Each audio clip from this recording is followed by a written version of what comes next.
밖으로 옮기리라 함과 같으니라. 아멘.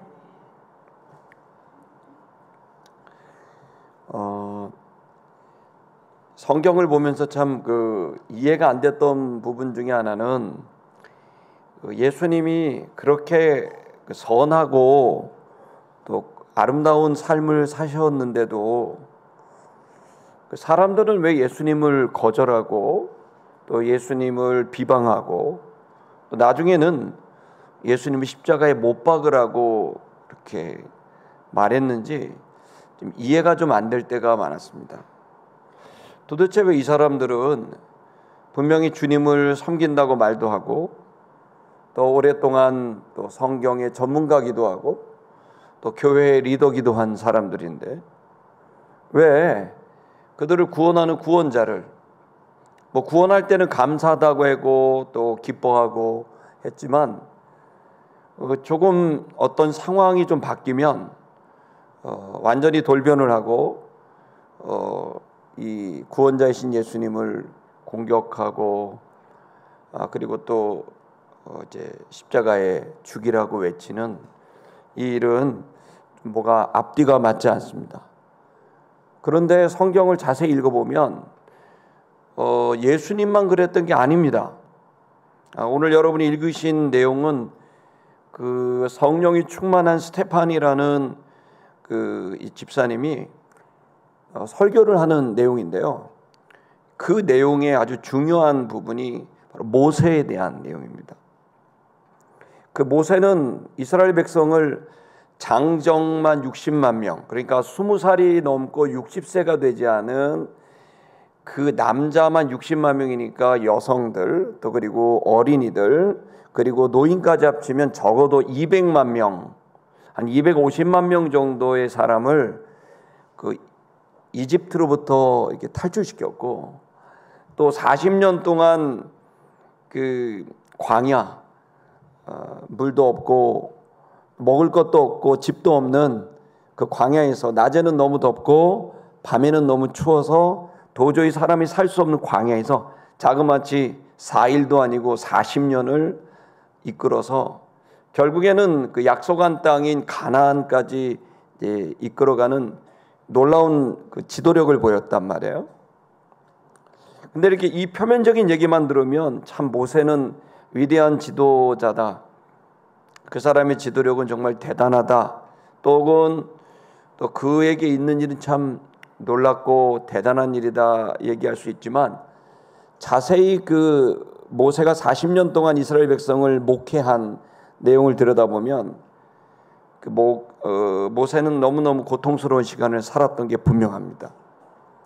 왜냐하면은 이 이스라엘 백성들은 400년 동안 이집트의 노예로 살았고 그리고 그 노예로 살고 나니 그들은 마치 시내산에 있는 가시나무처럼 생존에 목숨을 걸고 지내니까 자신이 생존하기 위해서 이제 다른 사람을 위한 것은 의미가 없고 나의 생존을 위해서 그냥 가시가 돋쳐서 내 것을 누가 뺏어가면 그냥 찔러버리고 그리고 살아남기 위해서 악착같이 자기 자신을 지켜온 가시나무 같은 사람들이었기 때문에 이 사람들을 200만 명이 넘는 이 사람들을 40년 동안 그들과 함께 했다는 건 모세는 수도 없이 찔릴 수밖에 없는 그러한 상황이었다라는 걸 알 수 있습니다. 이제 그렇죠. 모세가 무슨 방법으로 이들을 40년 동안 이끌어갈 수 있었을까? 또 반대로 왜 이 사람들은 40년 동안 바뀌지를 않는가? 똑같이 바뀌지 않는가? 더 이제 생각은 도대체 왜 이 사람들은 자신들을 구원하는 구원자, 대속자, 리디머를, 세이비어를 왜 따르지 않고 복종하고 순종하지 않고 거절하고 밀어내고 그리고 기만하고 이렇게 싸우는가? 오늘 본문이 뭐라고 대답하고 있냐면 그것을 바로 이스라엘 백성 가운데 그렇게 된 이유는 그들의 마음에 우상이 있었기 때문이라고 얘기하고 있습니다. 우상이 그들 속에 있는 한 그들은 계속해서 그들을 구원하는 사람이든 그들을 공격하는 사람이든 아무 관계없이 그들은 끝도 없이 왜곡하고 또 끝도 없이 그 사람들은 찔러대는 일을 멈추지 않을 거다라는 겁니다. 오늘 시간 저는 반대로 모세는 그 가운데 우상이 아니라 40년까지 이집트 왕자로서 그 속에 우상이 있었지만 그는 우상이 아니라 바로 살아계신 하나님을 마음속에 모셨기 때문에 그는 40년 불가능한 이 사역을 잘 감당할 수 있었고, 이스라엘 백성들은 반대로 그들 속에 하나님이 아닌 우상을 가지고 있었기 때문에 그들은 끝없는 오해와 또 반목과 기만을 할 수밖에 없었다는 겁니다. 오늘 바로 그 얘기를 하고 있습니다. 이 시간 여러분, 저는 이 말씀을 통해서 저도 그렇고 여러분도 그렇고 우리 안에 있는 우상이 발견될 수 있기를 바라고, 또 이 우상을 몰아낼 수 있기를 바라고, 여러분 주님을 붙들 수 있기를 축복합니다. 우리 한번 38절을 좀 볼까요? 원전 노트를 보시면 이 사람은 광야 교회에 있었다 이렇게 되어 있습니다. 이 사람 바로 모세입니다. 모세는 광야 교회에 있었습니다. 그냥 교회가 아니라 광야 교회. 광야 교회가 뭐죠? 광야 교회는 어떤 조건도 없는, 환경이 조성되지 않은, 먹을 것도 없고 입을 것도 없고 제대로 된 환경이 없는, 그야말로 어떤 보장이 되지 않는 그런 최악의 상황에서 교회가 존재하고 있었다는 겁니다. 여러분이 최악의 상황에서 최악의 사람들과 목회를 한 곳에 이게 가능할까요? 이 가능한 역사가 일어났다는 거죠. 아래 구절을 보시면 우리 조상들과 함께했다. 우리 조상들은 바로 그 가시가 돋친 인격을 소유한, 오로지 생존만을 위한 그러한 이제 딱딱하게 굳어져 있는 그 인격들입니다. 그가 그렇게 이 가시나무 같은 사람들과 광야에서 40년이라는 시간을 성공적으로 보낼 수 있었던 것은 바로 신의 산에서 그에게 말하였던 천사와 하나님의 사자와 함께 했기 때문에 가능했다고 말하고 있는 겁니다. 여러분, 저와 여러분들은 지금 광야와 같은 삶을 환경에서 살아가고 있습니다. 그리고 우리 주변에는 생각보다 너그러운 사람보다는 숨기고 있지만, 좋을 때는 좋지만 금방 자기가 손해를 보거나 금방 자존심이 상하거나 금방 자기의 생존을 위협하는 일이 있으면 여지없이 찔러대는 가시나무 같은 사람들 속에 살고 있습니다. 자, 우리가 이런 삶을 살아가고 있는데요, 그 속에서 모세와 같은, 예수님과 같은 생명의 열매를 맺힐 수 있는 그 복된 삶을 살아갈 수 있을까요? 살아갈 수 있습니다.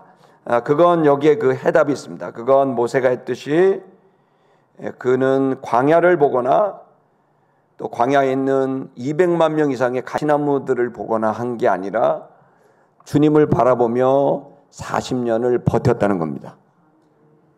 그는 우상을 숭배하지 않고 자기 안에 또 다른 자기의 생각대로 가지 않고 하나님과 연합을 해서 주님의 뜻을 따라 자신의 삶을 살아가서 그에게는 성공적인 목회의 열매가 맺어질 수 있었습니다.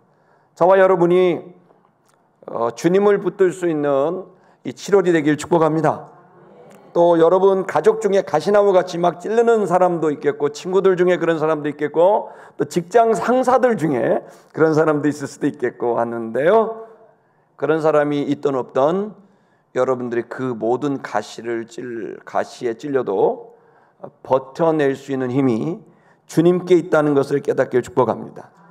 그래서 그 사람이 있던 없던 내 삶이 결정되는 게 아니라 주님을 붙드느냐 붙들지 못하느냐가 내 삶을 결정한다는 사실을, 이 진리를 여러분 믿기를 축복합니다.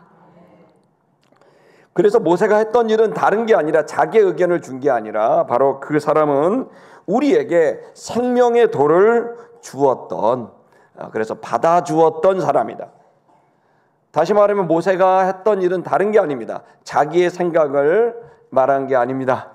자기의 신념을 말한 게 아닙니다. 오로지 바로 주님의 말씀, 생명의 도, 생명의 말씀을 받아서 우리들에게 전달해 주었다는 겁니다. 거듭 말합니다.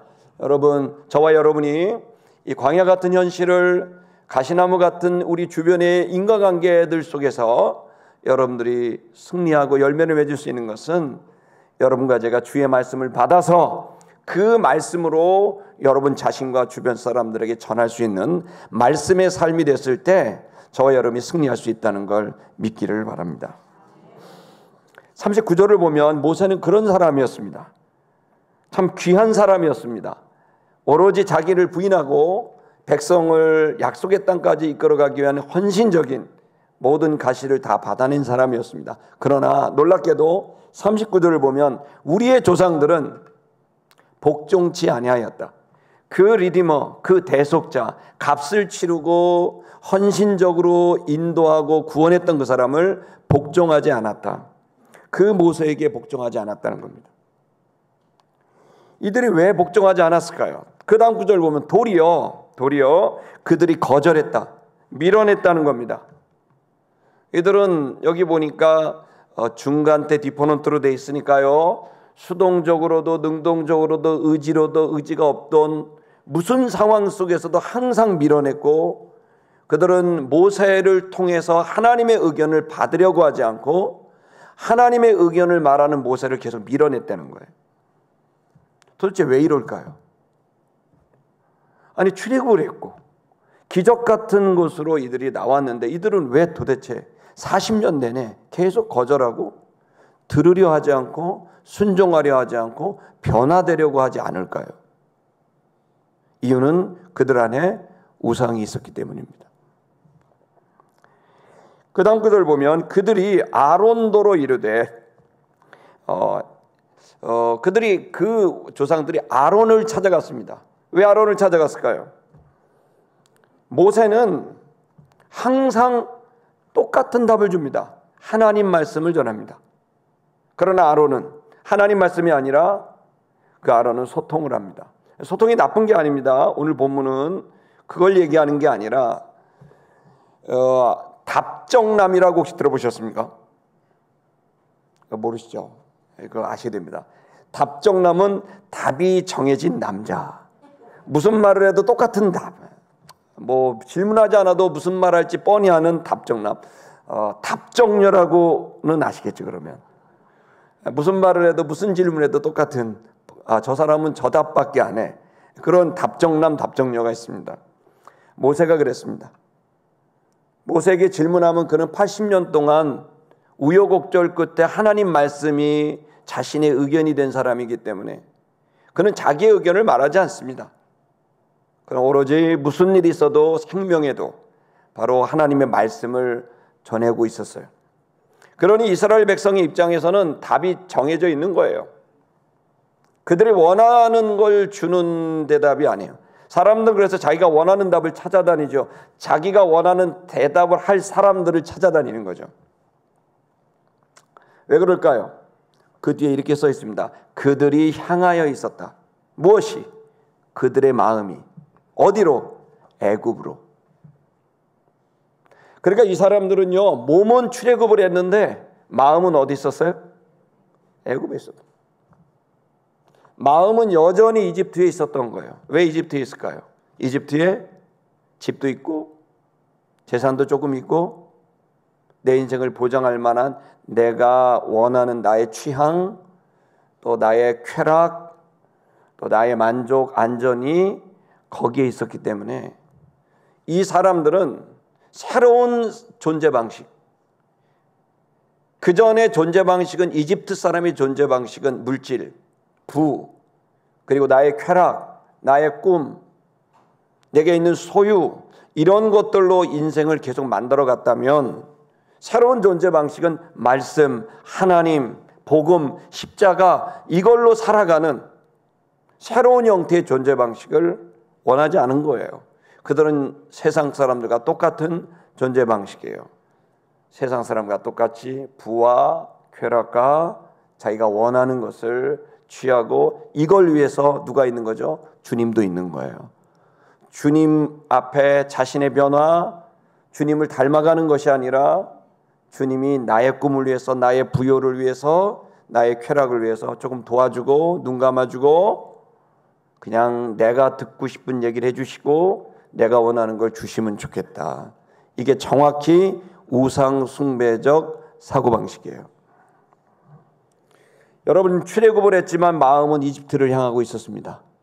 이 시간 저는 여러분이 세상에서 나와 하나님의 백성으로, 하나님의 가족으로 이곳에 왔다고 생각합니다.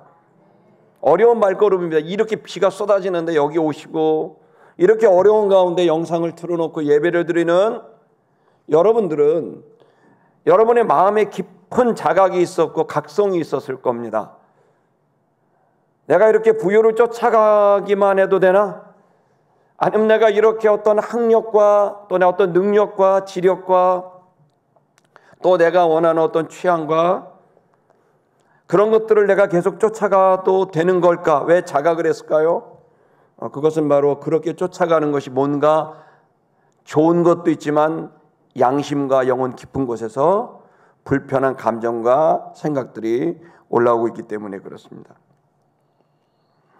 이 사람들은 마음이 이집트에 가 있었습니다. 그러니까 이 사람들은 이집트의 모든 사고방식과 또 생활방식과 문화 속에 살아가고 있었던 거죠. 40절 보면 그러면서 이렇게 말합니다. 아론에게 당신은 만들어달라. 우리를 위하여 만들어달라. 뭘요? 신들을, 우상들을 만들어달라. 왜요? 우리를 인도할 우상. 여러분, 이게 말이 앞뒤가 안 맞는 거죠. 우리를 위하여 신을 만들어 달라는 건데요. 다시 말하면 내가 원하는 길이 있는데 그 원하는 길로 나를 안내해 줄 그 신을 만들어 달라는 거예요. 맞는 말 같지만 틀린 말이죠. 그러면 그 신이겠습니까? 네, 도구죠. 그러니까 내가 원하는 길이 있는데 그 길을 가게 하기 위하여 안내하고 이끌어갈 신들을 만들어 주십시오라고 이제 부탁한 거예요. 그게 세상이 가지고 있는, 이집트가 갖고 있는, 바벨로니아가 갖고 있는 사고방식이죠. 사람들은 자기가 원하는 것을 위해서 신을 섬긴다는 거예요. 여러분, 실제로 이집트의 신들은 어떤 신이 있습니까? 여러분, 뭐 푸타라는 신이, 이집트에서 최고의 신은 푸타입니다. 이 푸타는 두 개의 신들을 지배하는 신인데요. 하나는 태양신, 하나는 물의 신이에요. 이집트는 뭘로 구성되어요? 이집트는 뭐 세상을 말하니까요. 태양은 라라고 하는 태양신이 있습니다. 그리고 물의 신은 오시리스라고 하는 물의 신. 나일강 아시죠? 중부아프리카 이디오피아에서 발원을 해서 지중해까지 흘러가고 있는 어마어마한 큰 강입니다. 이 강이 결국에는 그들의 풍요를, 그들의 부여를 결정합니다. 그리고 여기에 있는 푸타라는 신은 수증기 신입니다. 기운이라는 뜻입니다. 그 물이 하늘로 올라가죠. 뭐에 의해서? 태양에 의해서. 그래서 여기에 뭐가 생깁니까? 기운이 생기고 바람이 생기고 운동이 생기고 힘이 생기고 활력이 생기죠. 그래서 최고의 신이 푸타예요. 사람들은 계속 그 힘을 원하는 거예요. 운동력, 정력, 지력, 활력, 힘을 원하는 거죠. 마치 수증기가 모든 물건을 위에서 아래로 떨어지는데 놀랍게도 아래 땅에서 하늘로 올라가는 힘, 그 초자연적인 힘, 그 수증기의 힘을, 푸타의 힘을 가지고 싶어서 태양을 섬기고 그리고 물을 섬기면서 나는 부요해지고 물을 얻고 식량을 얻고 활력을 얻고 싶어. 여러분, 그것이 이집트가 가지고 있는, 왜 활력을 얻고 싶을까요? 내가 원하는 걸 얻고 싶으니까. 거기에 신에 대한, 인격에 대한, 그 진리에 대한, 은혜에 대한 이야기는 전혀 없습니다. 동기와 목적은 표면적으로는 똑같이 예배하는 것 같고 경배하는 것 같지만, 그러나 동기와 목적, 숨은 그들의 존재 방식은 보이는 것은 똑같지만 속은 전혀 다른 거죠. 신을 위하여서 내가 있는 게 아니라 나를 위해서 신이 있는 거죠. 어쨌든 그러면서 이 사람들은 거기에 빠지니까 이제 사람들을 이제 선별합니다. 하나님의 말씀을 듣고 싶지 않아요. 하나님의 의견은 그렇게 중요하지 않아요. 지금 중요한 건 내 의견이에요. 내 의견은 뭐냐면 내가 원하는 걸 어떻게 빠른 시간 안에 내가 어떻게 완벽하게 내가 원하는 길을 갈 수 있을까. 이거가 그들의 모든 관심사였던 거예요. 만약에 여러분이 이 시간 교회 오셨는데 그걸 위해서 왔다면 죄송한 말이지만 여러분들은 너무너무 죄송해요. 어느 순간이든 확 돌변하실 거예요. 여러분이 원하는 대로 안 되면 확 바뀔 거예요. 미친 듯이. 그런 분들을 많이 봤어요. 교회를 다녀도. 그건 신앙이 아니에요. 우상숭배라는 거예요. 하나님은 정확히 알고 계세요. 41절을 보면 그 아래 구절을 보면 뭐라고 말하면 거기서 이제 말도 지어냅니다. 이 모세는 그들은 이렇게 말했습니다. 이 모세는 우리를 애굽 땅에서 인도해냈다. 이것까지 고맙다. 그런데 우리는 알지 못한다. 사라졌다. 어떻게 됐는지 우리는 모른다. 이렇게 말합니다. 맞는 말 같지만 틀린 말입니다. 무슨 얘기냐면 여러분 이 내용을 아시죠? 모세가 이스라엘 백성들을 이끌어가는 것이 불가능하다는 걸 깨달았어요. 자신의 인격과 지력과 능력으로 안 돼요. 그래서 어떻게 합니까? 신의 산을 다시 찾습니다. 그가 첫 번째로 80세 때 부름을 받았던 그 신의 산에서 다시 하나님을 만나야 된다. 모세는 알고 있었어요. 이들을 나의 능력으로 이집트 왕자로서 배웠던 정치와 군사와 그 경제와 그 힘으로는 이들을 이끌어갈 수 없다는 걸 알아요. 절대로 따르지 않는다는 걸 알죠. 왜? 각자 원하는 걸 줘야만 따르니까. 두 가지예요. 무섭게 하든지 그들이 원하는 걸 주든지. 그래야 따라오는데 한두 명이어야 그걸 하죠. 세상은 똑같아요. 그가 원하는 걸 주면 따라와요. 그를 무섭게 하면 따라와요. 여러분 이 시간 저와 여러분들이 이런 방식의 생활 방식은 정확하게 신앙하고 관계없는 일입니다. 이 시간 여러분 새로운 하나님 아들의 존재 방식을 갖기를 축복합니다. 이 사람들은 계속해서 그렇게 이집트가 가르쳐준 방식대로 갑니다. 그러면서 고맙다. 구출해 준 건 고마워. 근데 지금은 몰라. 이 말이 뭐냐면 그래서 모세는 하나님에게 목숨을 걸고 시내 산으로 들어갑니다. 그 시내 산에서 자그마치 40일 동안 한 달이 넘도록 금식을 하면서 하나님을 대면합니다. 그 이유는 뭡니까? 하나님이 아니면 내가 저들을 맞이할 수도 없고 이들을 이끌어갈 수도 없다는 걸 알기 때문이에요. 지금 모세는 목숨을 걸고 이들을 약속의 땅까지 가고 싶은데 자기는 힘이 없으니까 그 힘을 주님께 의탁하면서 목숨을 걸고 산에 올라갔는데, 그런데 그들을 위하여 그렇게 올라간 모세가 있는데 이스라엘 백성들은 어떻게 하고 있어요? 알지 못한다. 사라졌다. 우리 구치해놓고 어디 갔냐? 그가 어떻게 되는지 우리는 모른다. 이렇게 냉소적으로 바뀝니다. 어쩌면 그들은 다시 이집트의 기억이 떠올랐을 겁니다. 어려울 때마다 태양신을 섬기고, 어려울 때마다 나일강신을 섬기고, 어려울 때마다 수증기 신을 섬기는 그랬던 것들이 떠올라서 불안해서 못 견디겠다. 모래도 하나 만들자, 모래도 하나 붙들자 라고 참된 신이 아닌 가짜 신을 만들어 놓고 자기 위안을 삼는 이스라엘 백성의 모습이 나옵니다. 41절 보면 저희가 그래서 송아지를 만들었습니다. 여러분 아시죠? 금송아지입니다. 송아지를 만들었어요. 송아지는 여러분 아시다시피 많은 농사를 지을 수가 있고요. 그리고 송아지를 통해서 이제 많은 부요함을 얻을 수 있는 상징적인, 소는 그 부요함이라면 송아지는 희망이고 소망이고 꿈입니다.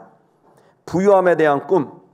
지금도 적지 않은 사람들이 1년에 1억 모으기, 10년에 5억 모으기 뭐 이러면서 그 꿈을 가지고 갑니다. 그것 자체가 잘못된 것은 아니지만 분명한 사실은 이들이 원하는 건 신이나 진리나 사랑이나 정의가 아니라 바로 부요함이었습니다. 송아지를 그때 만들었습니다. 그리고 그 앞에 제사를 드렸고 우상 앞에 예배를 했습니다. 그리고 그들은 자기 손으로 만든 그것을 놓고 경배하면서 기뻐했습니다. 성도 여러분, 신앙생활이 여러분이 마음이 기쁘다. 나는 교회 가면 기뻐. 나는 교회 가면 즐거워, 나는 목사님 만나면 기뻐, 목사님 만나면 즐거워라고 했다고 해서 여러분들이 좋은 신앙이 됐다라고 하는 건 아닙니다. 여러분이 기쁘고 즐거운 이유는 여러분이 원하는 얘기를 들었기 때문입니다. 그래서 사람들은 마음을 삽니다. 마음을 빼앗습니다. 여러분이 듣기를 원하는 그 말을 할 겁니다. 여러분이 기분 좋아지는 그 행동을 할 겁니다. 그러면 여러분이 즐거우면 여러분 정말 행복하겠죠. 아, 귀한 사람을 만났구나, 귀한 목사를 만났고 귀한 친구를 만났구나라고 생각할지 모르겠지만 여러분, 우리가 사는 세상은 그렇게 간단하지 않습니다. 그렇다고 여러분 반대로 내가 교회 왔는데 불편해, 나는 어려워, 힘들어, 그렇다고 해서 여러분이 잘못된 신앙을 가고 있는 건 아닐 수도 있습니다. 미안하지만 여러분의 생각에 맞지 않으면 불편합니다. 여러분이 감당한 그 이상의 것이 오면은 무겁습니다. 어렵습니다. 성도 여러분, 어려운 얘기를 여러분에게 전합니다. 여러분의 감정 상태가 여러분이 좋은 신앙이냐 나쁜 신앙이라는 걸 결정할 수가 없습니다. 오로지 주의 말씀만이 진짜 신앙인지 가짜 신앙인지를 결정할 수 있는 거예요. 감정을 따라가지 마세요. 말씀을 따라가세요.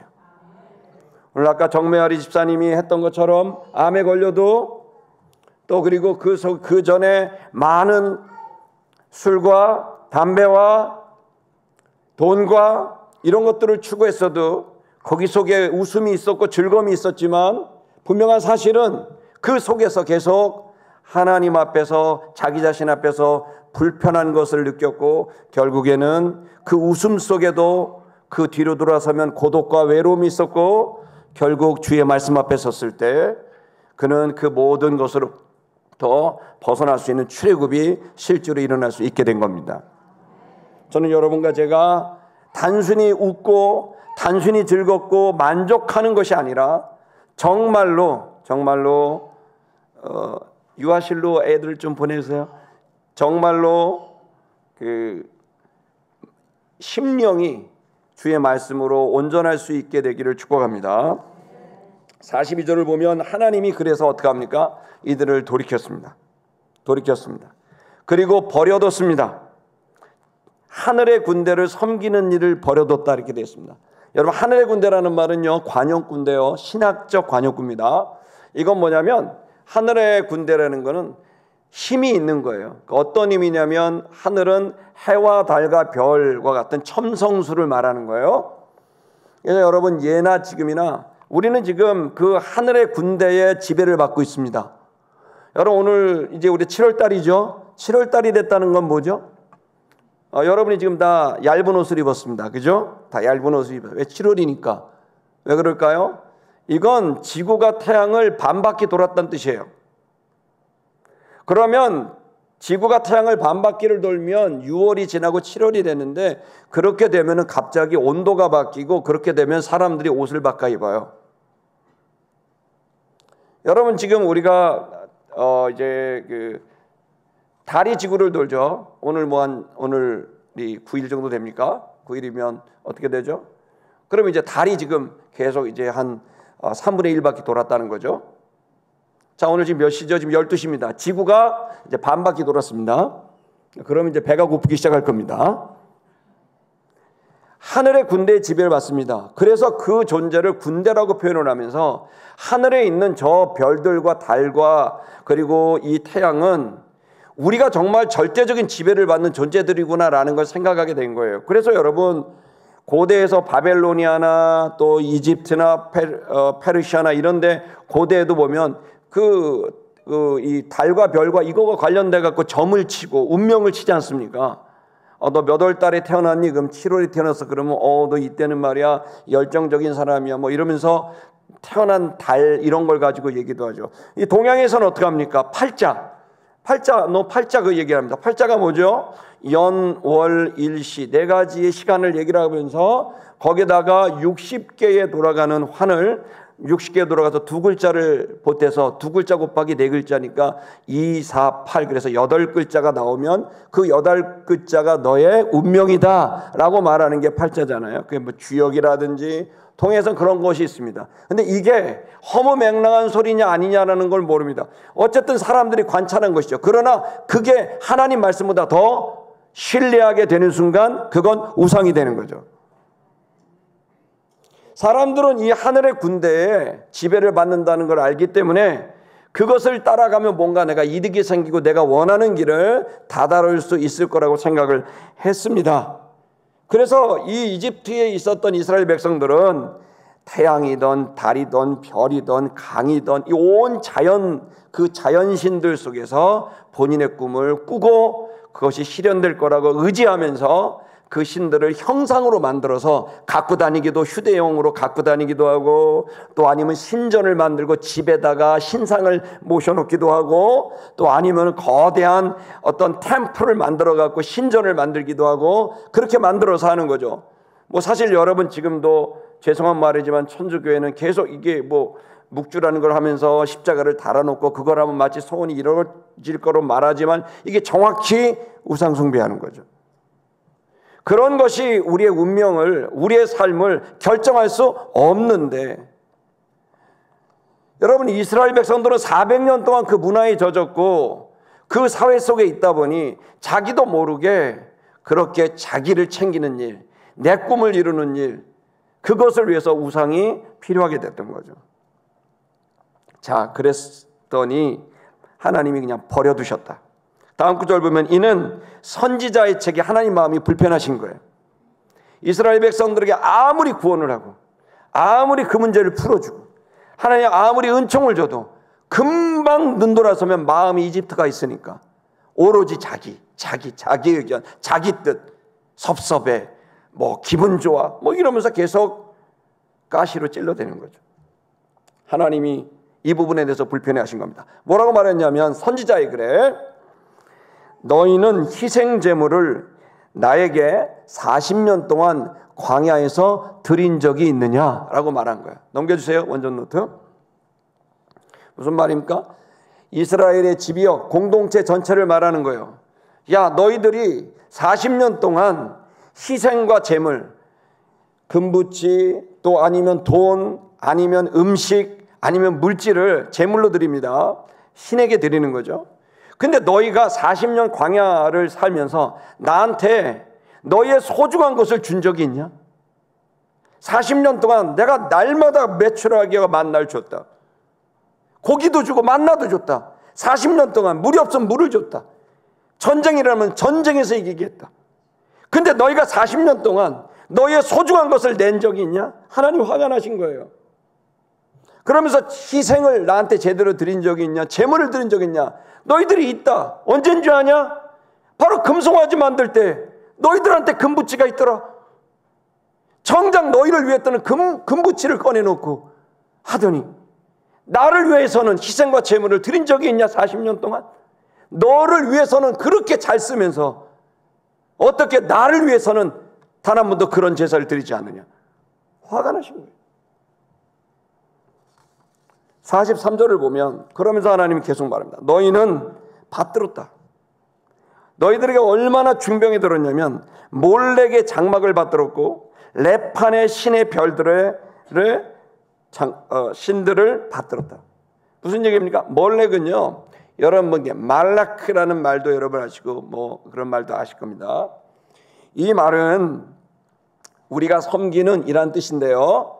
이 말은 이제 말라크가 나중에 여러분 이제 좀 어려운 얘기지만 이제 아카드어, 수메르어, 그래서 이제 고대 파리에 가시면 루브르 박물관이 있거든요. 거기 가 보면은 옛날 고대 돌들이 이렇게 있습니다. 거기에 쐐기 문자라고 해갖고 아카드어, 수메르어 이런 이제 고대 상형 문자들 거기 있는데요. 이제 거기 이제 아카드어에 보면은 사우런이라고 하는 이제 뭐 영화에서도 비슷한 어감으로 그렇게 이제 나오는 인물이나 사우런이 뭐가 돼요?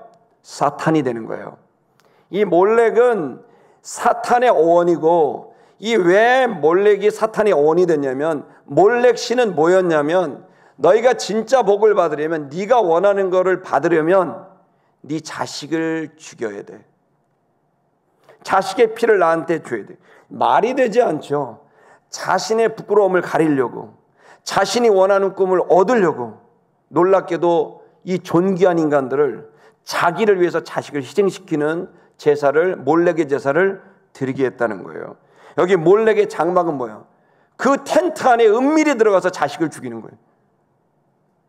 말도 안 되는 끔찍한, 왜요?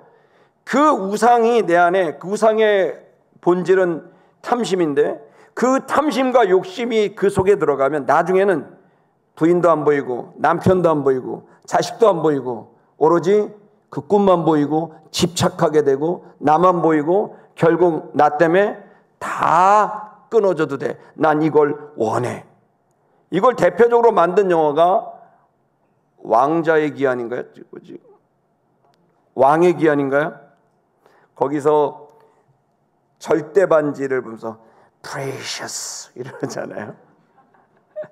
그 반지를 갖고 싶은 거예요. 그게 우상이에요. 이걸 절대로 놓고 싶지 않아. 내가 꼭 갖고 싶은 거. 그것이 바로 우상 숭배인 거죠. 그리고 레판의 신들의 별을 또 섬겼다고 되어 있습니다. 마찬가지입니다. 이건 역시도 이제 토성인데요. 레판, 그래서 토성인데 별을 섬기는 운명을 치는 거예요. 위에 있는 것은 무조건적인 복을 받는다면 여기에 있는 레판의 신은 별을 보면서, 시간을 보면서, 사주팔자를 보면서 주역을 하면서 점을 치는 거예요. 그러니까 사람들은 지금 직접 내가 복을 얻게 하든지 아니면 내 시간을 내가 미리 예측해서 내가 뭔가 성공적인 일을 얻게 하고 싶어 하든지, 그래서 그냥 하나님이 거기를 내버려뒀다는 거예요. 그래, 한번 해봐라. 그래, 해와 달과 별들을 보면서 네 운명을 예측해봐라. 그래, 네가 태어난 날과 또 네가 있는 것들, 또 그래, 네가 얻기 위해서 네 자식도 희생하고 가족도 희생하고 다 해봐라. 네가 그게 되는지. 너는 지금 우상에 빠져 있어. 너는 집착에 빠져 있어.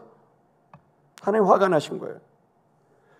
그러면서 계속 말합니다. 형상이다, 모양이다, 이미지다. 그건 헛된 거다. 너희가 절하려고 만든 형상일 뿐이다. 진짜 신이 아니라 그냥 허상의 신이야. 이 바보들아. 이렇게 말한 거예요. 그러면서 마지막 주님의 간절한 바람을 말합니다. 뭐라고 합니까? 내가 너희를 바벨론 밖으로 옮기리라. 내가 반드시 이러한 세상에서 너희를 끄집어내겠다. 저는 이 시간 이 말씀을 여러분에게 선포합니다. 우리는 생각보다 우리가 살고 있는 도시는, 사회는 고대 사회에만 해당되는 일이 아닙니다. 지금도 저와 여러분들은 이 우상의 도시 속에 살아가고 있습니다. 근데 이 우상 숭배를 하면 안 되는 이유가 뭘까요? 그것은 위험하기 때문입니다. 여러분, 우리 한번 이 얼마나 중요한 말씀이었으면 십계명이라는 그 이제 가르침의 두 번째 계명이 우상에 대한 계명입니다. 방송실 혹시 출애굽기 20장 4, 5절 보여주실 수 있나요? 우리 한번 다 같이 읽겠습니다. 4절 시작.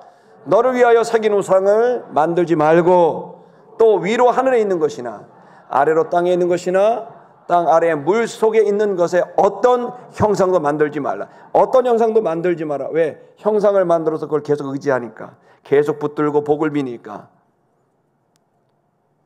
만들지 말아라. 5절 보겠습니다. 시작. 그것들에게 절하지 말며 그것들을 섬기지 말라. 나 내 하나님 여호와는 질투하는 하나님인즉 나를 미워하는 자의 죄를 갚되 아버지로부터 아들에게로 3, 4대까지 이렇게 하거니와. 질투하는 하나님이라고 되어 있습니다. 여러분, 질투하는 하나님 그러니까 갑자기 하나님 너무 속 좁은 분처럼 보이잖아요. 질투도 하시네. 근데 여러분, 질투라는 말은요, 공적인 의로운 질투가 있고요, 사적인 사사로운 질투가 있어요. 여기서 말씀하시는 이 질투라는 이 단어는 공적인 문제인 거예요. 왜냐하면 이 질투는 이들이 마음을 뺏김으로 인해서 그들이 엄청난 손해를 보기 때문에, 그것 때문에 질투한다는 뜻이에요. 여러분, 하나님은 두 가지 때문에 고민하는 겁니다. 하나는 뭐냐면 공의 하나님, 정의 하나님이니까 이들이 우상 숭배하면 뭐가 따릅니까? 반드시 위험해지고 어려워지게 됩니다. 반드시 진노가 임하고 저주가 임하고 고통을 받습니다. 그러니까 하나님은 그래, 네가 우상을 숭배하고 나를 버렸으니 그래, 그 길로 가라라고 하는 정의 하나님입니다. 그러나 반대로 하나님은 그렇게 우리가 고통과 죽음과 멸망에 이르기를 원하지 않는 거예요. 그럼에도 불구하고 불쌍한 거죠. 잘못을 했지만 불쌍한 거예요. 이 두 가지 마음이 충돌하게 되는 거예요. 그래서 하나님은 질투하는 하나님으로 그들의 마음을 다시 찾아오고 싶은 거예요. 다시 말하면 우상 숭배는 우상을 숭배하는 행위의 문제가 아니라 마음의 문제라는 거예요. 친밀감의 문제라는 거예요. 여러분, 우리는 바벨론 속에 살아가고 있습니다. 우상 숭배의 시스템과 구조가 지금 현대에도 그대로 있습니다. 사회 전체가 우상 숭배에 점령당하고 있다고 해도 과언이 아닙니다. 우상 숭배가 왜 문제가 될까요? 여러분, 우상 숭배를 하게 되면 그걸 집착합니다. 내가 그걸 이루고 싶은 거예요. 이루고 싶은 거 하다 보면 나도 모르게 영혼이 피폐해지고 완전히 거기에 집착하게 되고 몰입하게 되는 거예요. 그러다 보면 점점 그것을 얻고 싶어 하다 보면 뭐가 깨집니까? 관계가 깨지는 거예요. 제일 먼저 가족이 깨지는 거예요. 사랑해야 되고 존중해야 되고 함께해야 될 가족이 보이지 않아요. 오로지 자기 스케줄밖에 없어요. 가족 관계가 깨지는 거예요. 그리고 인간관계 친분도 내 이 꿈을 이룰 수 있는 사람한테는 극진히 잘하는데 이 꿈과 관계없는 사람은 우습게 본다. 그 꿈과 관계될 때는 최선을 다하는데 그 꿈이 다 이루어지면 그냥 버려버려요. 이용해 먹는 거예요. 그렇게 되니까 어떻게 됩니까? 관계가 깨지죠. 그렇게 살아가면 그게 만약에 성도가 그런 식으로 산다. 자기의 그 꿈, 자기가 원하는 것, 그걸 위해서 계속 살아가고 가족도 내팽개치고 친구도 인간관계도 다 내팽개치면 하나님 욕을 매기는 거예요. 하나님의 영광을 가리우게 된단 말이에요. 그래서 위험한 거예요. 자기도 무너지고 가족도 무너지고 친구도 무너지고 하나님 앞에 영광도 무너지게 되는 거예요. 그래서 우상 숭배는 사실은 종교적인 그런 문제가 아니라 근본적으로 우리의 삶을 결정하는 가장 중요한 신앙의 기준이에요. 여러분, 예를 들어서 우리가 지금 어떤 거에 집착하는데, 그런 우상들은 목사님 우리가 신상을 만들고 목상을 만들고 석상을 만들고 또 어제 주상을 만들고 동상을 만들고 이래가지고 가지고 다니는 게 우상숭배입니까? 아니요, 그거는 우상숭배의 한 형태예요. 우상숭배의 본질은 뭐냐면 하나님보다 더 내 중심에 놓고 하나님보다 더 의지하고 하나님보다 더 많은 시간과 돈과 재능과 모든 것을 쏟는, 그래서 결국 하나님도 가족도 주변도 다 생각나지 않고 오로지 그것만 생각나게 하는, 그게 바로 우상숭배인 거예요. 예를 들어 요즘에는 청년들도 그렇고 장년들도 그렇고 미가 되게 좋잖아요. 미는 좋은 거죠. 아름다움은 좋은 거죠.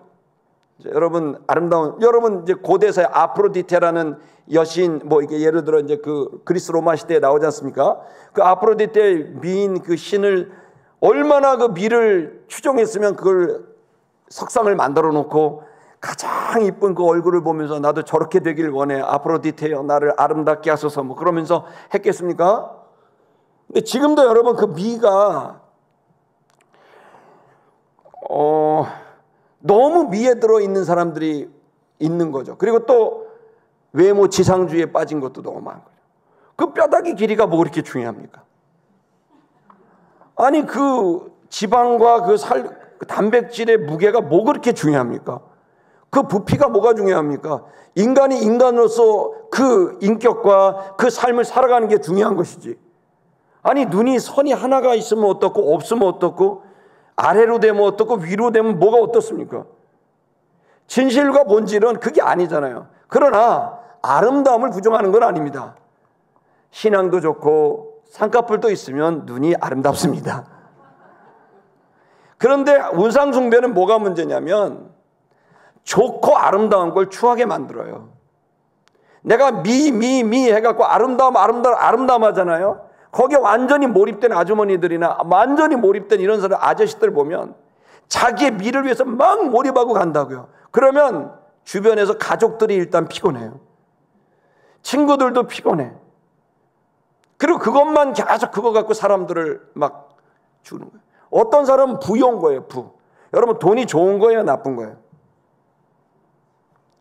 여러분 돈이 안 좋으세요? 돈은 좋은 겁니다. 아멘 하십시오. 그런데 그게 우상이 되면 좋은 게 나쁜 게 된다니까요. 그래서 우상 숭배는 모든 좋은 걸 나쁘게 만들어요.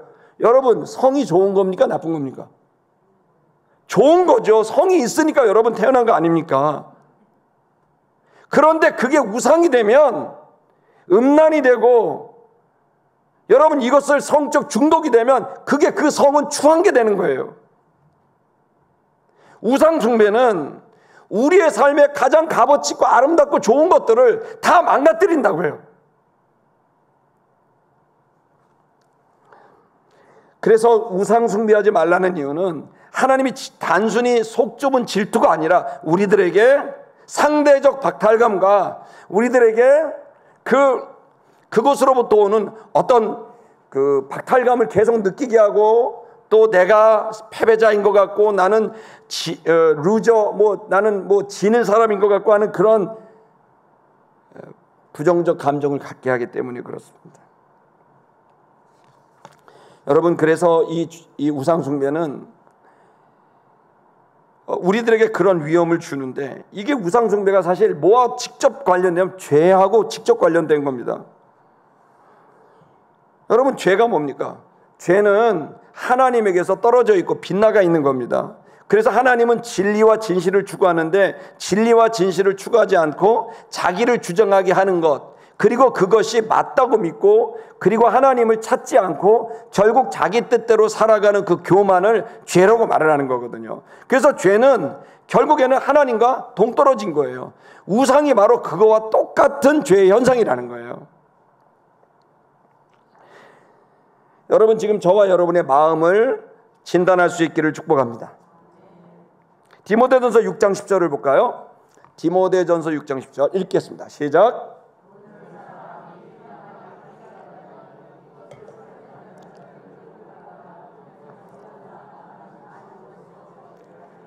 찔렀다. 보십시오. 여러분 돈이 나쁜 거예요? 좋은 거예요? 다시 말할게요. 좋아요? 나빠요? 좋은 거예요. 근데 이게 나쁠 수가 있어요. 어떻게 나빠져요? 사랑하게 되면 나빠져요. 돈은 도구로 이용하는 거예요. 사랑에 빠져서 늘 돈 하면 그 순간부터 여러분들은 그 돈은 일만하게 뿌리가 되는 거예요. 그러면 무슨 마음이 생겨요? 탐내는 마음이 생기고요. 미혹, 아름답게 유혹을 받고요. 그리고 그 일로 어떤 일이 벌어져요? 믿음에서 떠나고요. 그 다음 뭐가 찾아와요? 근심과 걱정이 생겨요. 돈 많다고 근심 걱정 없는 게 아니에요. 없는 사람들은 돈 있으면 근심 걱정 없을 거라 생각하지만 있는 사람들은 그렇게 생각 안 해요. 더 큰 근심과 걱정이 생깁니다. 결국 그게 어떻게 된다고요? 자기를 찔러버린다는 거예요. 여러분 이건 1세기경에 나왔던 말씀입니다.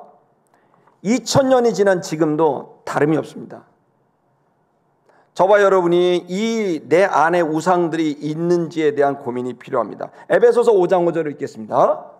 에베소서 5장 5절 읽을게요. 시작. 너희도 정녕 이것들을 알거니와 음행하는 자나 더러운 자나 탐하는 자 곧 우상 숭배자는 다 그리스도와 하나님 나라에서 기업을 얻지 못하리니. 자 보십시오. 하나님 나라에서 기업을 얻지 못한다. 너무 심각한 문제입니다. 어떤 사람이요? 우상숭배자는. 자, 우상숭배자는 어떤 사람입니까? 너희가 정령 진실로 알고 있다. 음행이다. 음행이 왜요? 내가 그 성을 원하는 거예요. 그 섹스를 원하는 거예요. 그 쾌감을 원하는 거예요. 그걸 놓을 수가 없는 거죠.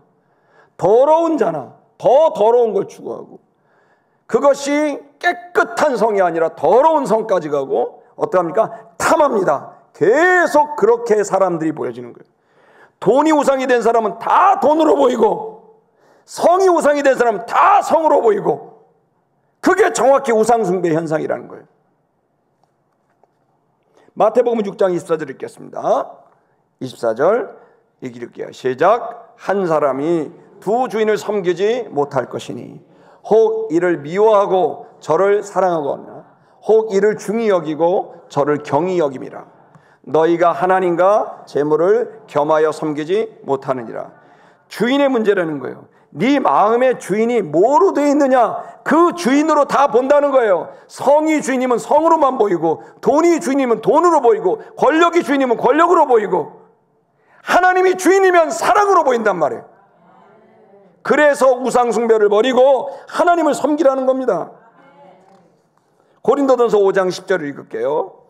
고린도전서 5장 10절 시작. 이 말은 이 세상에 음행하는 자들이나 탐하는 자들이나 속여 빼앗는 자들이나 우상숭배하는 자들을 도무지 사귀지 말라 하는 것이 아니니 만일 그리하려면 너희가 세상 밖으로 나아가야 할 것이다. 이런 사람들이 이 사회에 너무 많은 거예요. 교회 안에도 이런 사람들이 있어요. 자, 이 사람들 만나고 싶어요? 난 만나고 싶지 않아요.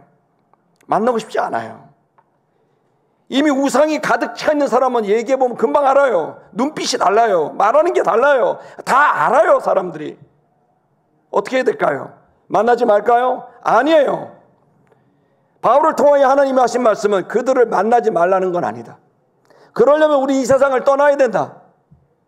여러분, 저와 여러분, 이 우상에 빠진 자들을 구원해내는 것이 교회가 하는 일이고 선교라는 겁니다. 우린 지난주에 했던 탈동성애, 동성애가 얼마나 집착적으로 성중독입니까? 이건 엄청난 중독인데 여기서 빠져나올 수가 없어요. 하루 종일 성을 상상하는 거예요. 그 하루 종일 성을 상상하면서 인터넷을 뒤지고 핸드폰을 뒤지고 컴퓨터를 뒤지고, 그 얼마나 고통스럽습니까? 여러분, 그 사람들을 내버려 둔다면 어떻게 할까요? 안 돼요. 우리는 질투하는 하나님, 그들의 마음을 다시 하나님께로 찾아와야 됩니다. 이것이 교회가 할 일이고, 이것이 성경 공부고, 이것이 우리가 해야 될 모든 선교인 줄 믿습니다. 골로새서 3장 5절에서 6절을 볼게요. 골로새서 3장 5절 6절 읽을게요. 시작. 그러므로 땅에 있는 지체를 죽이라. 곧 음란과 부정과 사욕과 악한 정욕과 탐심이니 탐심은 우상 숭배니라. 그래서 우리 어떻게 해야 될까요? 그런데 그 우상 숭배적인 것이 우리 안에도 있다 없다? 죄송합니다. 있습니다. 그래서 여러분, 성령의 충만함을 받는 것은 성령의 열매를 얻는 것인데, 그 성령이 우리를 인격을 압도하게 됐을 때 열매가 맺힙니다. 성령의 열매를 9가지로 규정했는데 그 첫 번째 열매가 뭐죠? 사랑입니다. 자, 그리고 그 마지막 열매가 뭐죠? 마지막 열매가 절제입니다. 이 시간 저는 여러분에게 도전합니다. 성령의 충만함을 받으셔야 됩니다. 성령의 충만함을 받으려면 회개하고 여러분 하나님 앞으로 돌아가야 됩니다. 말씀을 배워야 됩니다. 기도해야 됩니다. 말씀과 기도로 거룩해집니다. 진심을 다해야 됩니다. 여러분, 그 우상을 여기서 말하는 것은 결국 지체를 죽여라. 그리고 네 안에 있는 음란의 요소들, 부정의 요소들, 사욕의 요소들, 악한 정욕의 요소들, 탐심, 이게 바로 우상숭배니라. 6절을 어떻게 되나요? 6절 읽어볼까요? 6절 시작. 이것들로 말미암아 하나님의 진노가 임하느니라. 여러분, 하나님 무서운 줄 알아야 돼요. 하나님의 진노가 있단 말이에요. 그 우상숭배, 그 욕심, 욕망, 집착, 이건 결국 여러분 하나님의 진노를 가져오게 돼 있어요. 그러면 여러분, 저는 여러분이 이 우상숭배에서 나올 수 있기를 축복합니다. 로마서 1장 25절을 읽겠습니다. 로마서 1장 25절 읽을게요. 시작. 이는 그들이 하나님의 진노를 거짓 것으로 바꾸어 피조물을 조물주보다 더 경배하고 섬김이라. 주는 곧 영원히 찬송할 이시로다. 이렇게 되어 있습니다. 아멘.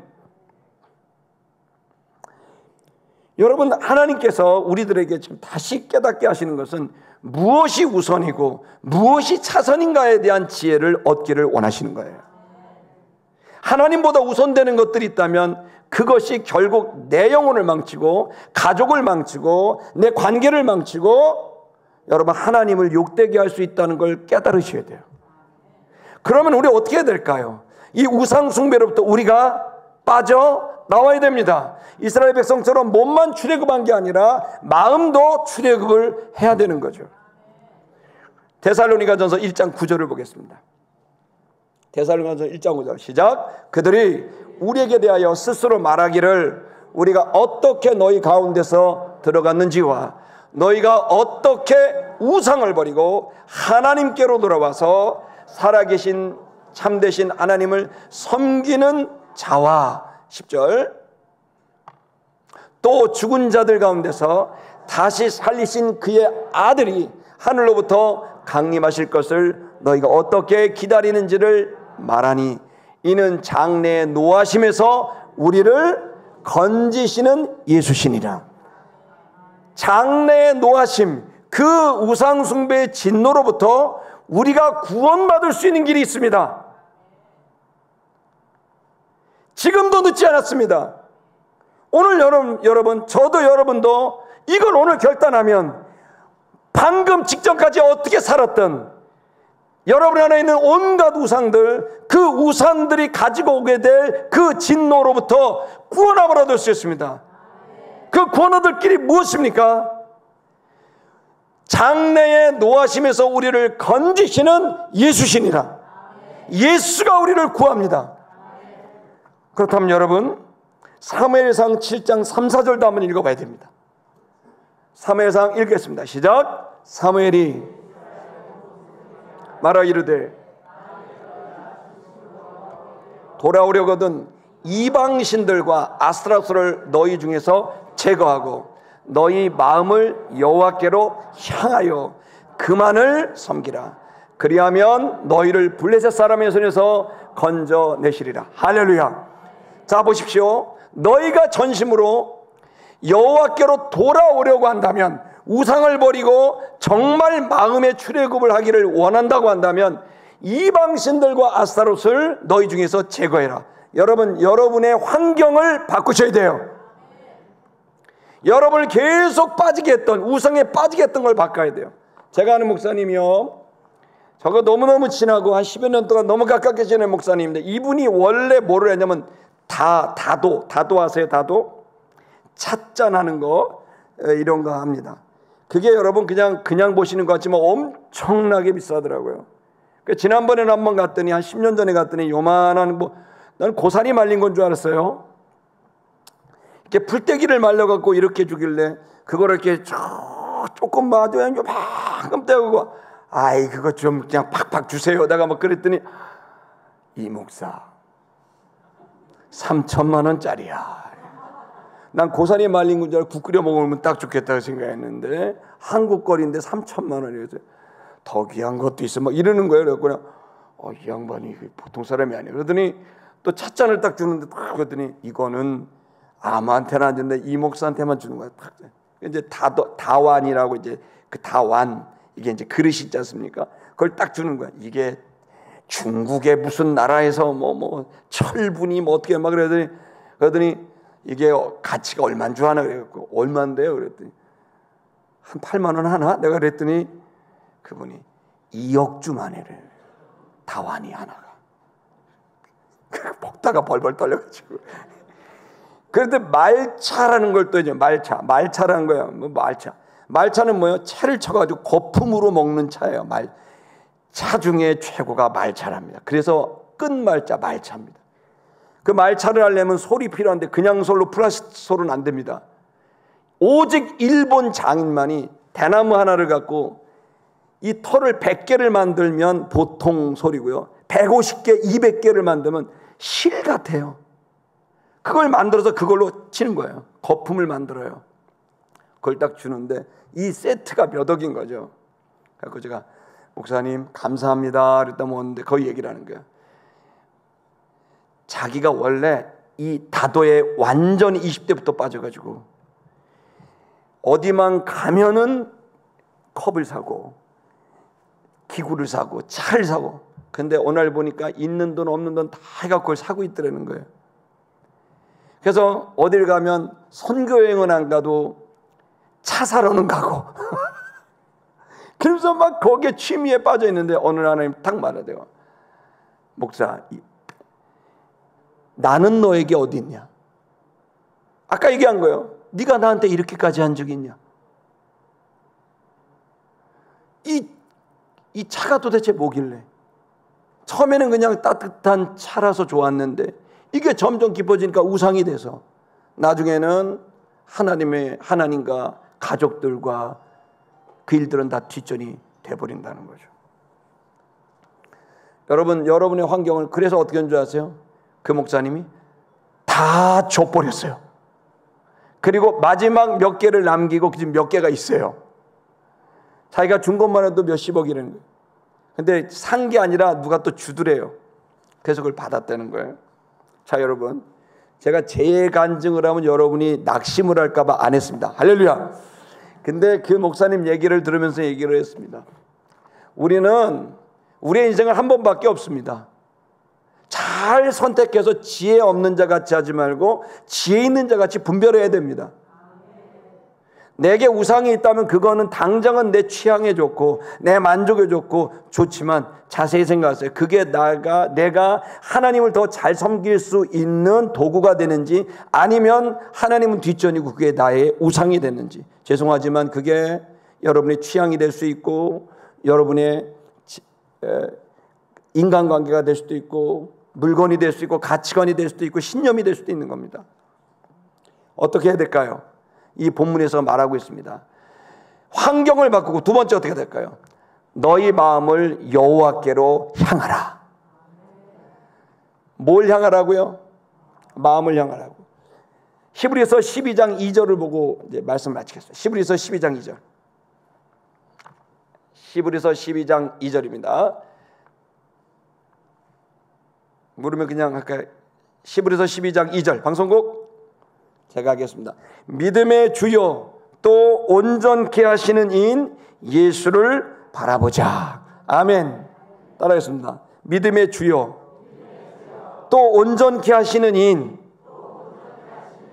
예수를 바라보자. 여러분은 분별하셔야 됩니다. 내가 우상으로 갖고 있던 것들 분별하십시오. 환경을 바꾸실 수 있기를 축복합니다.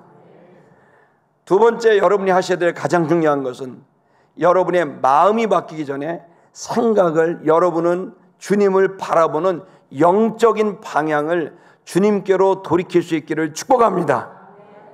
주님을 보셔야 됩니다. 말씀 앞으로 가셔야 됩니다. 예배 앞으로 가셔야 됩니다. 주님을 봐야 됩니다. 아멘. 입술로 주의 이름을 불러야 됩니다. 그럼 그때부터 정신이 돌아올 겁니다. 세 번째는 어떻게 될까요? 하나님이 허락한 가족들을 보세요. 내가 취미에 빠져 있는 동안, 내가 탐욕에 빠져 있는 동안, 내가 우상에 빠져 있는 동안 정작 사랑해 줘야 될 사람들에게 돈 한 푼도 안 쓰고 우상들에게는 돈 쓰고 시간 쓰고 모든 거 다 쓰고 정작 내가 해야 될 사랑하는 사람들, 정작 해야 될 그 사람들에게는 하지 않는 어리석은 삶을 살고 있지 않는지 여러분 우상적인 환경을 바꾸시길 바랍니다. 주님을 바라보실 수 있기를 방향을 돌리시기를 축복합니다. 그리고 여러분의 가족들 주변을 바라볼 수 있기를 축복합니다. 찬양하겠습니다. 우리 옆에 분 보면서 인사하겠습니다. 힘내십시오. 주님이 함께